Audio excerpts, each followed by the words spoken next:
Pemimpin gerakan Ansarullah atau Houthi Yaman, Sayyid Abdul Malik Al-Houthi kembali mengancam Israel pada Jumat 7 Maret 2025. Ancaman ini merupakan respons atas tindakan keji Israel yang tidak mengizinkan bantuan kemanusiaan ke Gaza. Houthi menyebut jika kebijakan itu tidak dicabut dalam waktu 4 hari, maka operasi melawan Israel akan dilanjutkan.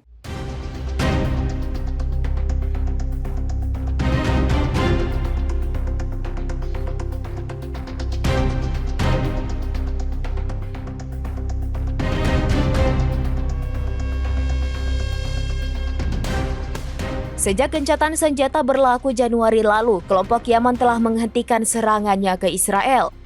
Operasi terhadap kapal-kapal terkait Zionis di Laut Merah juga dihentikan untuk menghormati perjanjian di Gaza. Namun Israel justru memancing kemarahan Houthi dengan menyetop bantuan kemanusiaan. Padahal jutaan warga Palestina saat ini tengah membutuhkan pangan terlebih di bulan puasa. Sementara itu Hamas menyambut baik ancaman yang disampaikan oleh Houthi. Kelompok Palestina menilai hal itu menunjukkan keberanian dan bentuk dukungan nyata terhadap Gaza. Adapun blokade bantuan ke Gaza diblokir Israel sejak tanggal 2 Maret 2025. Pemblokiran ini disebabkan oleh gencatan senjata yang buntu dan Israel menolak untuk memperpanjang ke tahap kedua.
Download Tribun X sekarang, menghadirkan lokal menjadi Indonesia.